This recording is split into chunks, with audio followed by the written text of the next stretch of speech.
السلام علیکم ورحمۃ اللہ وبرکاتہ۔ پیارے دوستو، امید ہے آپ تمام لوگ بہت اچھے سے ہوں گے۔ اللہ پاک آپ کی عمر میں برکتیں عطا فرمائے، آپ کے کاروبار میں خیر و برکت عطا فرمائے۔ ٹی ایس ورلڈ کے تمام تر ناظرین کا ہم تہہ دل سے خیر مقدم کرتے ہیں۔ دوستو، آج کی اس ویڈیو میں ہم آپ سے کچھ کہنا چاہتے ہیں، پلیز اگنور مت کرنا، اور کیا کہنا چاہتے ہیں اسے دھیان سے ضرور سن لینا۔ آج کی اس ویڈیو میں ہم آپ سے بات کریں گے سورہ محمد کے بارے میں۔ آپ نے سورہ محمد کے بارے میں بہت کچھ سنا ہوگا، بے شمار فضائل اس کے سنے ہوں گے، لیکن انشاءاللہ آج کی یہ ویڈیو آپ کے لیے اتنی امپورٹنٹ، اتنی زبردست ہونے والی ہے۔ اگر آپ چاہتے ہیں ہمارے کاروبار میں خیر و برکت ہو، آپ چاہتے ہیں کہ ہم کو ادھر ادھر چکر نہ لگانا پڑے، تو آپ ہمارے چینل کے ذریعے روزانہ سورہ محمد کی تلاوت سن لیں۔ جس جگہ بھی کاروبار کرتے ہو، آپ دکان کرتے ہو، شاپ پر ہو، میڈیکل پر ہو، اپنی فیکٹری پر، جس جگہ بھی بزنس کرتے ہو، آپ سورہ محمد کو بس شروع کر دیا کریں۔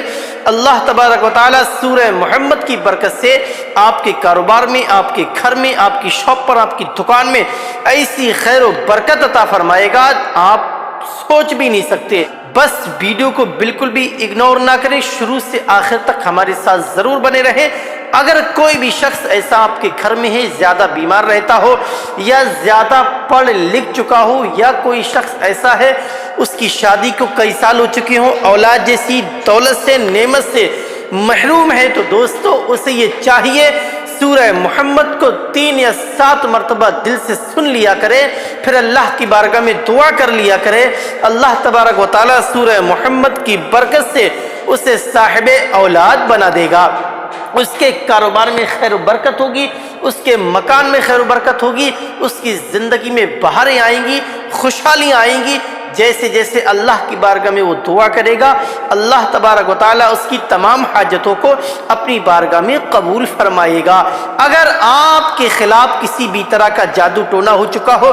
بندش ہو چکی ہو، انشاءاللہ سورہ محمد اپنے اندر اتنی طاقت رکھتی ہے، کیونکہ اس نام پاک کے اندر اتنی طاقت ہے، تو آپ اگر سورہ محمد کو سننے کے یا پڑھنے کے عادی ہو جائیں، انشاءاللہ تمام طرح کے جادو جنات کا توڑ ہو جاتا ہے، تمام طرح کی بندشوں کا خاتمہ ہو جاتا ہے۔ دوستو، مجھے امید ہے آپ کو ویڈیو ضرور اچھی لگی ہوگی۔ اگر آپ پڑھنا نہیں جانتے، بس سن لیا کریں۔ اور آج کی اس ویڈیو میں ہم آپ کو سنانے جا رہے ہیں سورہ محمد کی تلاوت۔ اعوذ باللہ من الشیطان الرجیم، بسم اللہ الرحمن الرحیم۔ الذين كفروا وصدوا عن سبيل الله أضل أعمالهم، والذين آمنوا وعملوا الصالحات وآمنوا بما نزل على محمد وهو الحق من ربهم كفر عنهم سيئاتهم وأصلح بالهم، ذلك بأن الذين كفروا اتبعوا الباطل وأن الذين آمنوا اتبعوا الحق من ربهم، كذلك يضرب الله للناس أمثالهم، فإذا لقيتم الذين كفروا فضرب الرقاب حتى إذا ثخنتموهم فشدوا الوثاق، فإما منا بعد وإما فداء حتى تضع الحرب أوزارها ذلك، ولو يشاء الله لانتصر منهم ولكن ليبلو بعضكم ببعض، والذين قتلوا في سبيل الله فلن يضل أعمالهم، سيهديهم ويصلح بالهم ويدخلهم الجنة عرفها لهم،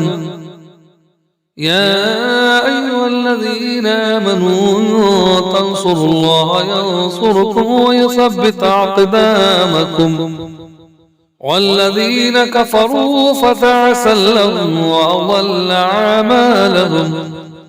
ذلك بأنهم كرهوا ما أنزل الله فحبط أعمالهم، أفلم يسيروا في الأرض فينظروا كيف كان عاقبة الذين من قبلهم دمر الله عليهم وللكافرين أمثالها ذلك بأن الله مولى الذين آمنوا وأن الكافرين لا مولى لهم إن الله يدخل الذين آمنوا وعملوا الصالحات جنات تجري من تحتها الأنهار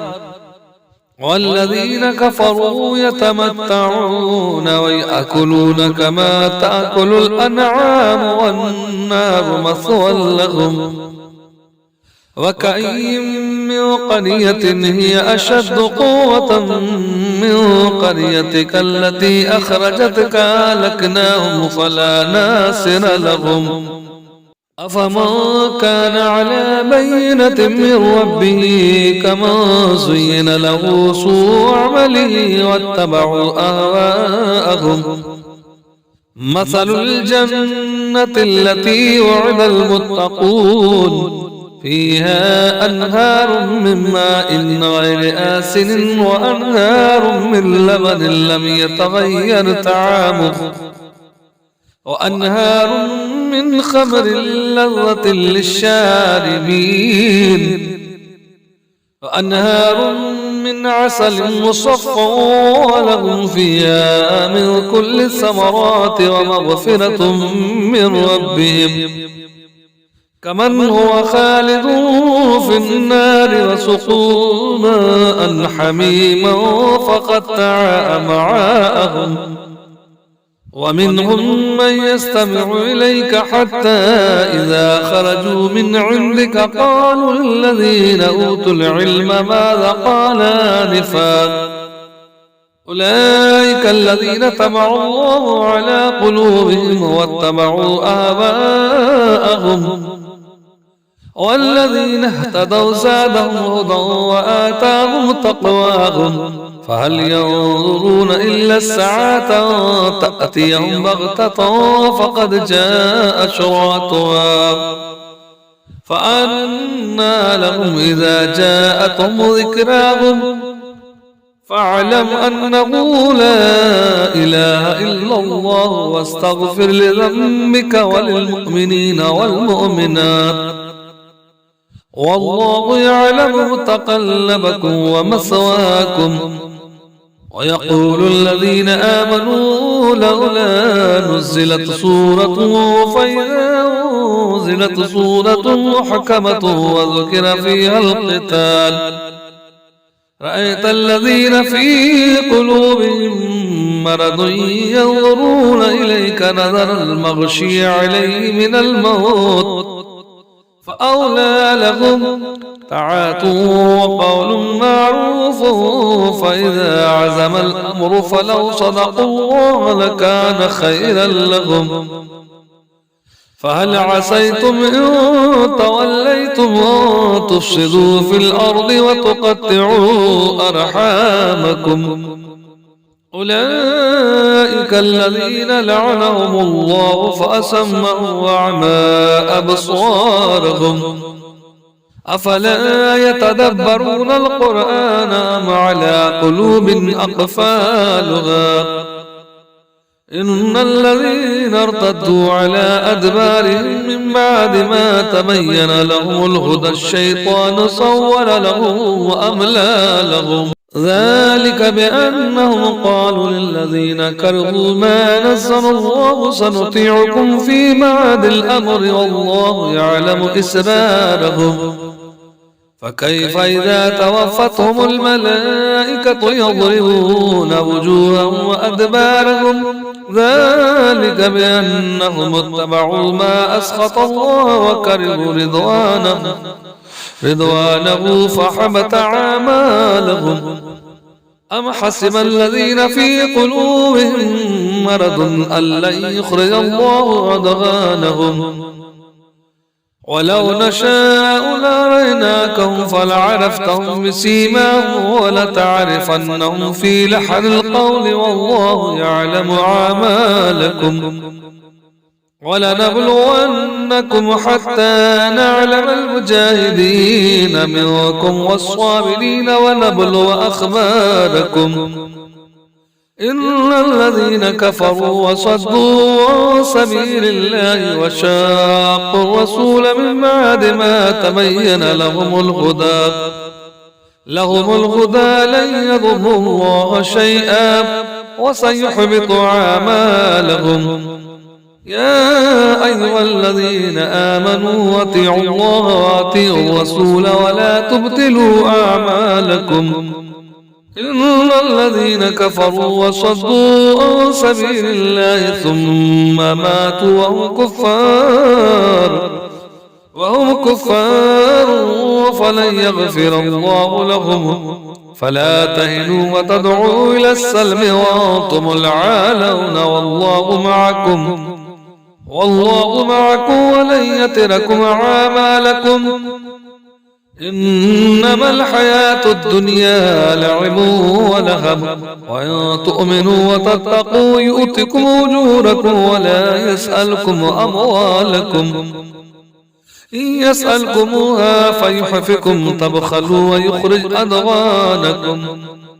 ها أنتم هؤلاء تدعون لتنفقوا في سبيل الله فمنكم من يبخل ومن يبخل فإنما يبخل عن نفسه والله الغني وأنتم الفقراء وإن تتولوا يستبدل قوما غيركم ثم لا يكونوا أمثالكم. صدق الله العظيم. بسم الله الرحمن الرحيم. الذين كفروا وصدوا عن سبيل الله أضل أعمالهم والذين آمنوا وعملوا الصالحات وآمنوا بما نزل على محمد وهو الحق من ربهم كفر عنهم سيئاتهم وأصلح بالهم ذلك بأن الذين كفروا اتبعوا الباطل وأن الذين آمنوا اتبعوا الحق من ربهم كذلك يضرب الله للناس أمثالهم. فإذا لقيتم الذين كفروا فضرب الرقاب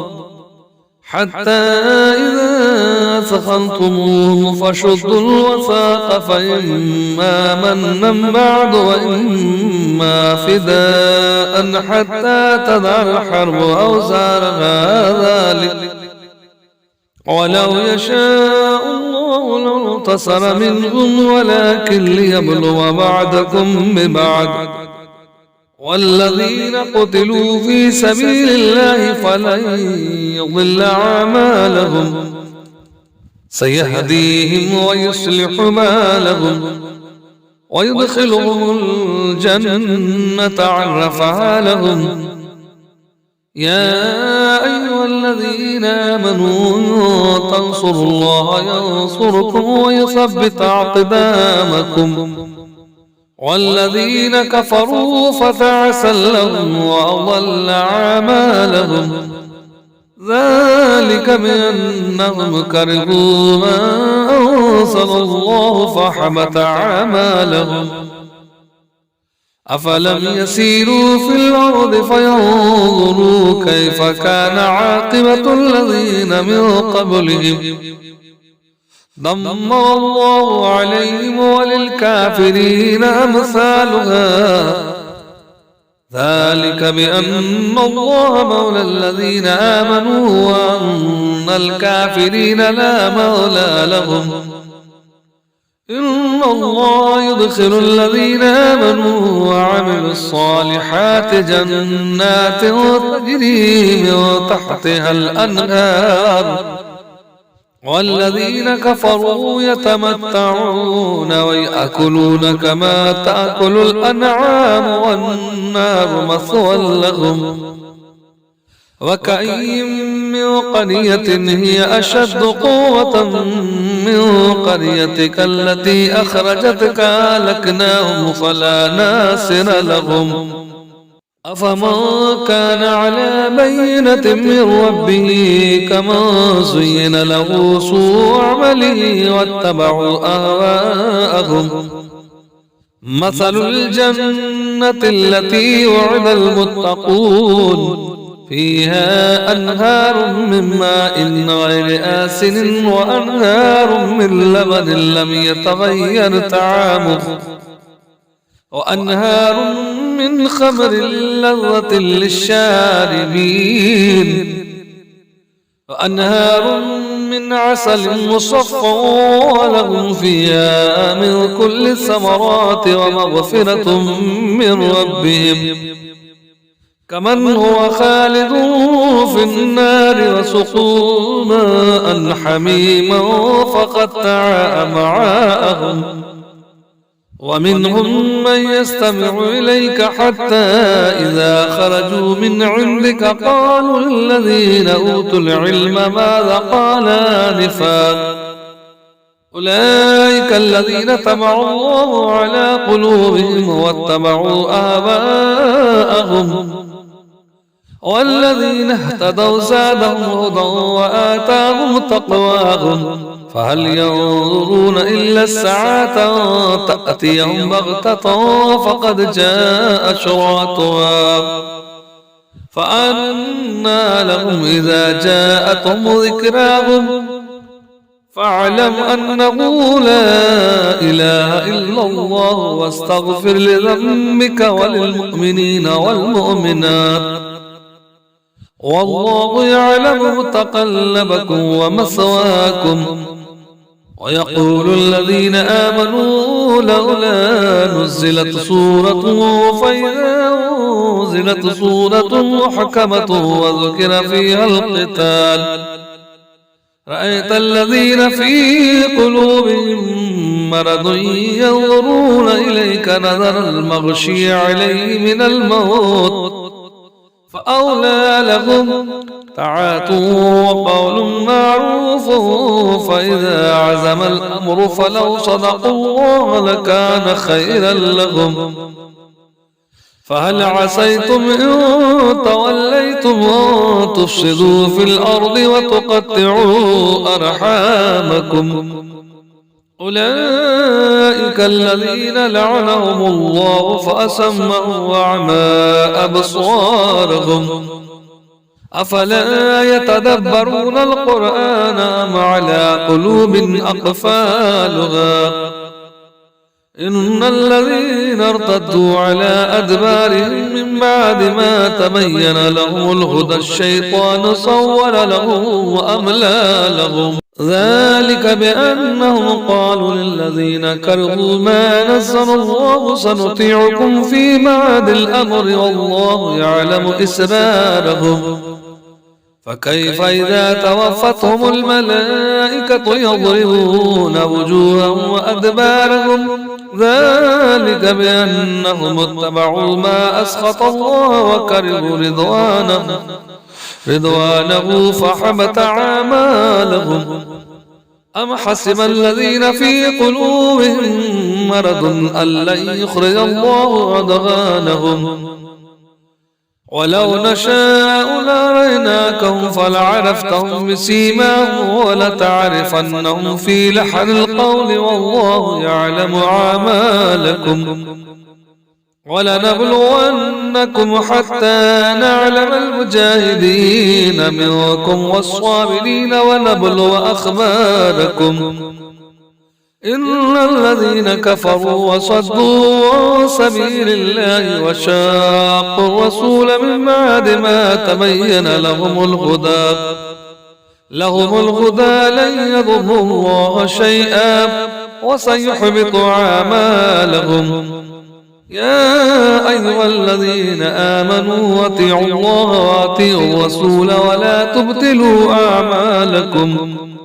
إن الذين كفروا وصدوا عن سبيل الله ثم ماتوا وهم كفار فلن يغفر الله لهم فلا تهنوا وتدعوا إلى السلم وأنتم العالون والله معكم والله معكم ولن يتركم أعمالكم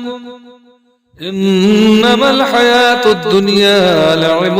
ولهب وإن تؤمنوا وتتقوا يؤتكم أجوركم ولا يسألكم أموالكم إن يسألكموها فيحفكم تبخلوا ويخرج أضغانكم ها أنتم هؤلاء تدعون لتنفقوا في سبيل الله فمنكم من يبخل ومن يبخل فإنما يبخل عن نفسه والله الغني وأنتم الفقراء وإن تتولوا يستبدل قوما غيركم ثم لا يكونوا أمثالكم صدق الله العظيم. بسم الله الرحمن الرحيم. الذين كفروا وصدوا عن سبيل الله أضل أعمالهم والذين آمنوا وعملوا الصالحات وآمنوا بما نزل على محمد وهو الحق من ربهم كفر عنهم سيئاتهم وأصلح بالهم ذلك بأن الذين كفروا اتبعوا الباطل وأن الذين آمنوا اتبعوا الحق من ربهم كذلك يضرب الله للناس أمثالهم فإذا لقيتم الذين كفروا فضرب الرقاب حتى إذا ثخنتموه فشدوا الوثاق فإما منا بعد وإما فداء حتى تضع الحرب أوزارها ذلك ولو يشاء الله لانتصر منهم ولكن ليبلو بعضكم ببعض والذين قتلوا في سبيل الله فلن يضل أعمالهم سيهديهم ويصلح بالهم ويدخلهم الجنة عرفها لهم يا أيها الذين آمنوا تنصروا الله ينصركم ويثبت أقدامكم والذين كفروا فتعسا لهم وأضل أعمالهم ذلك بأنهم كرهوا ما أنزل الله فحبط أعمالهم أفلم يسيروا في الأرض فينظروا كيف كان عاقبة الذين من قبلهم دمر الله عليهم وللكافرين أمثالها ذلك بأن الله مولى الذين آمنوا وأن الكافرين لا مولى لهم إن الله يدخل الذين آمنوا وعملوا الصالحات جنات تجري من تحتها الأنهار والذين كفروا يتمتعون ويأكلون كما تأكل الأنعام والنار مثوى لهم وكأين من قرية هي أشد قوة من قريتك التي أخرجتك أهلكناهم فلا ناصر لهم أفمن كان على بينة من ربه كمن زين له سوء عمله واتبعوا أهواءهم مثل الجنة التي وعد المتقون فيها أنهار من ماء غير آسن وأنهار من لبن لم يتغير طعامه وأنهار من خمر لذة للشاربين وأنهار من عسل مصفى ولهم فيها من كل الثمرات ومغفرة من ربهم كمن هو خالد في النار وسقوا ماء حميما فقطع أمعاءهم ومنهم من يستمع إليك حتى إذا خرجوا من عندك قالوا للذين أوتوا العلم ماذا قال آنفا أولئك الذين طبع الله على قلوبهم واتبعوا آباءهم والذين اهتدوا زادهم هدى وآتاهم تقواهم فهل ينظرون إلا الساعة أن تأتيهم بغتة فقد جاء أشراطها فأنى لهم إذا جاءتهم ذكراهم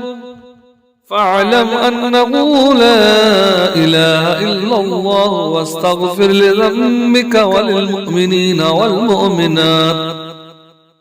والله يعلم متقلبكم ومثواكم ويقول الذين آمنوا لولا نزلت سورة فإذا أنزلت سورة محكمة وذكر فيها القتال رأيت الذين في قلوبهم مرض ينظرون إليك نظر المغشي عليه من الموت فأولى لهم طاعة وقول معروف فإذا عزم الأمر فلو صدقوا الله لكان خيرا لهم فهل عسيتم إن توليتم أن تفسدوا في الأرض وتقطعوا أرحامكم أولئك الذين لعنهم الله فأسمهم وأعمى أبصارهم أفلا يتدبرون القرآن أم على قلوب أقفالها إن الذين ارتدوا على أدبارهم من بعد ما تبين لهم الهدى الشيطان سول لهم وأملى لهم ذلك بأنهم قالوا للذين كرهوا ما نزل الله سنطيعكم في بعد الأمر والله يعلم إسرارهم فكيف إذا توفتهم الملائكة يضربون وجوههم وأدبارهم ذلك بأنهم اتبعوا ما أسخط الله وكرهوا رضوانه فحبط أعمالهم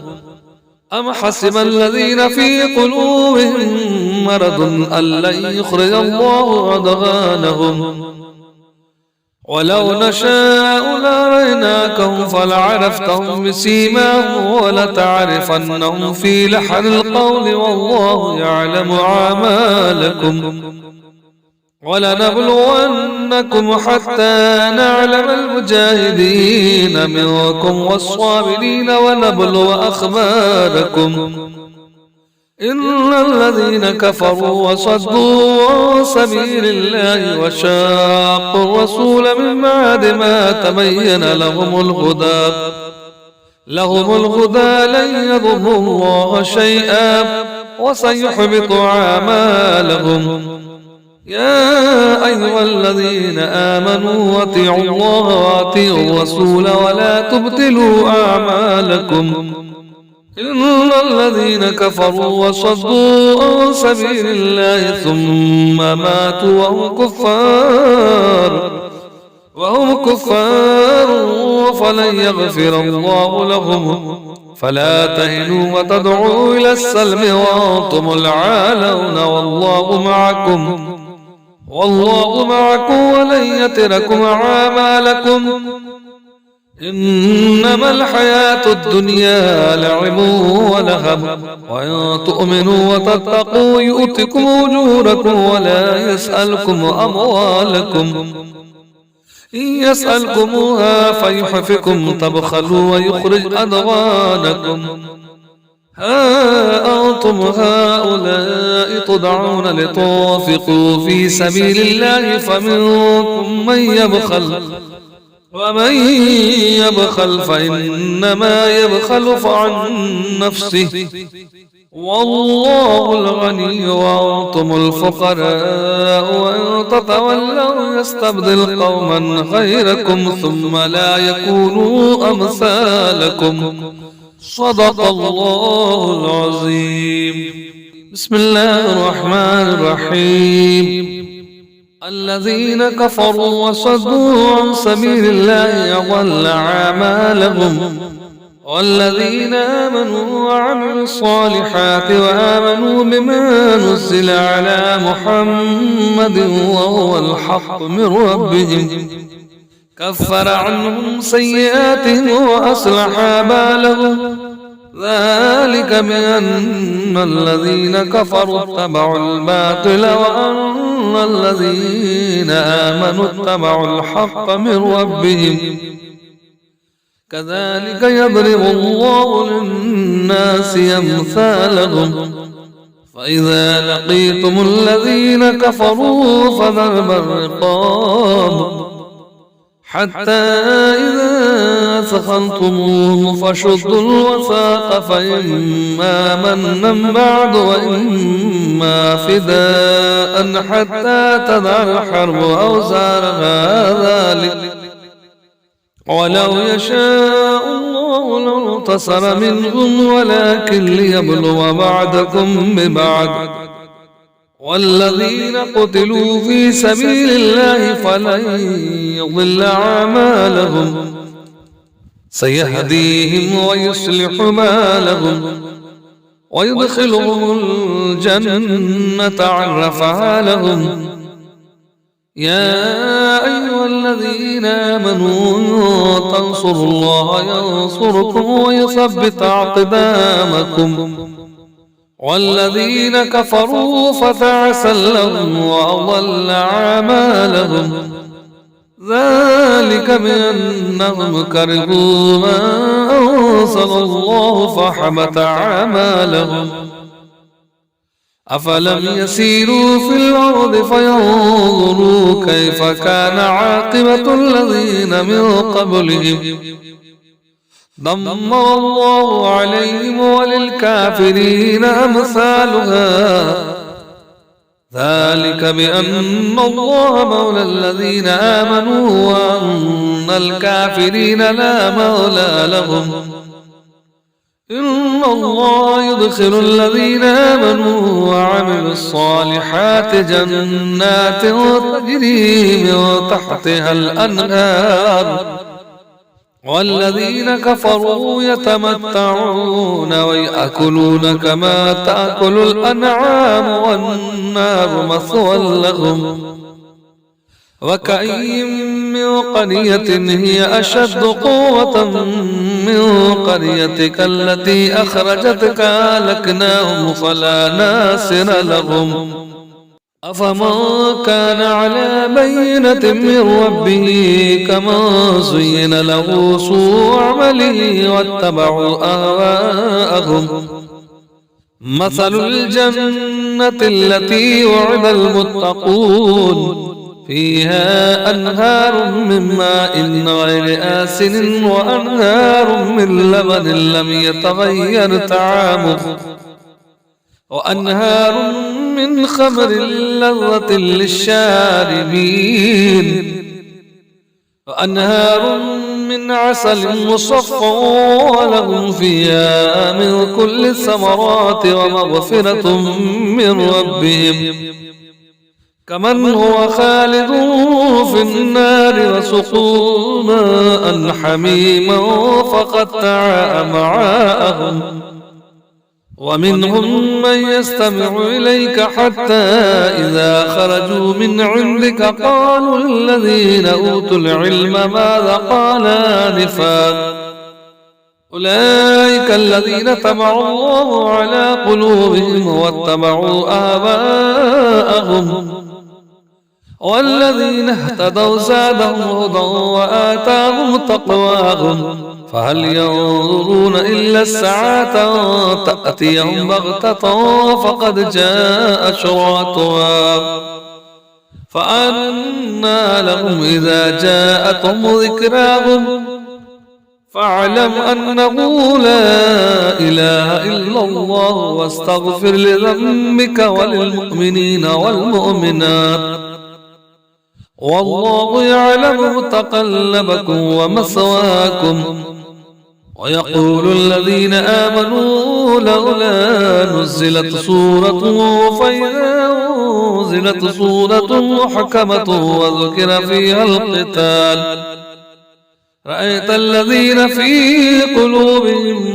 مرض ينظرون إليك نظر المغشي عليه من الموت فأولى لهم طاعة وقول معروف، فإذا عزم الأمر فلو صدقوا الله لكان خيرا لهم. فهل عسيتم إن توليتم أن تفسدوا في الأرض وتقطعوا أرحامكم؟ أولئك الذين لعنهم الله فأسمعوا وأعمى أبصارهم. أفلا يتدبرون القرآن أم على قلوب أقفالها؟ إن الذين ارتدوا على أدبارهم من بعد ما تبين لهم الهدى الشيطان صور لهم وأملى لهم. ذلك بأنهم قالوا للذين كرهوا ما نزل الله سنطيعكم في بعد الأمر والله يعلم إسرارهم. فكيف إذا توفتهم الملائكة يضربون وجوههم وأدبارهم؟ ذلك بأنهم اتبعوا ما أسخط الله وكرهوا رضوانه فحبط أعمالهم. أم حسب الذين في قلوبهم مرض أن لن يخرج الله أضغانهم؟ ولو نشاء لأريناكهم فلعرفتهم بسيماهم ولتعرفنهم في لحن القول والله يعلم أعمالكم. ولنبلونكم حتى نعلم المجاهدين منكم والصابرين ونبلو أخباركم. إن الذين كفروا وصدوا عن سبيل الله وشاقوا الرسول من بعد ما تبين لهم الهدى لن يضروا الله شيئا وسيحبط أعمالهم. يا أيها الذين آمنوا أطيعوا الله وأطيعوا الرسول ولا تبطلوا أعمالكم. إن الذين كفروا وصدوا عن سبيل الله ثم ماتوا وهم كفار فلن يغفر الله لهم. فلا تهنوا وتدعوا إلى السلم وأنتم العالون والله معكم ولن يتركم أعمالكم. إنما الحياة الدنيا لعب ولهب وإن تؤمنوا وتتقوا يؤتكم أجوركم ولا يسألكم أموالكم. إن يسألكموها فيحفكم تبخلوا ويخرج أضغانكم. ها أنتم هؤلاء تدعون لتنفقوا في سبيل الله فمنكم من يبخل ومن يبخل فإنما يبخل عن نفسه والله الغني وأنتم الفقراء وإن تتولوا يستبدل قوما غيركم ثم لا يكونوا أمثالكم. صدق الله العظيم. ذلك بأنهم قالوا للذين كرهوا ما نزل الله سنطيعكم في بعد الأمر والله يعلم إسرارهم. فكيف إذا توفتهم الملائكة يضربون وجوههم وأدبارهم؟ ذلك بأنهم اتبعوا ما أسخط الله وكرهوا رضوانه فحبط أعمالهم. أم حسب الذين في قلوبهم مرض أن لن يخرج الله أضغانهم؟ ولو نشاء لأريناكهم فلعرفتهم بسيماهم ولتعرفنهم في لحن القول والله يعلم أعمالكم. ولنبلونكم حتى نعلم المجاهدين منكم والصابرين ونبلو أخباركم إن الذين كفروا وصدوا عن سبيل الله وشاقوا الرسول من بعد ما تبين لهم الهدى لن يضروا الله شيئا وسيحبط أعمالهم. يا أيها الذين آمنوا أطيعوا الله وأطيعوا الرسول ولا تبطلوا أعمالكم إن الذين كفروا وصدوا عن سبيل الله ثم ماتوا وهم كفار فلن يغفر الله لهم. فلا تهنوا وتدعوا إلى السلم وأنتم العالون والله معكم ولن يتركم أعمالكم إنما الحياة الدنيا لعب ولهب وإن تؤمنوا وتتقوا يؤتكم أجوركم ولا يسألكم أموالكم إن يسألكموها فيحفكم تبخلوا ويخرج أضغانكم. ها أنتم هؤلاء تدعون لتنفقوا في سبيل الله فمنكم من يبخل ومن يبخل فإنما يبخل عن نفسه والله الغني وأنتم الفقراء وإن تتولوا يستبدل قوما غيركم ثم لا يكونوا أمثالكم. صدق الله العظيم.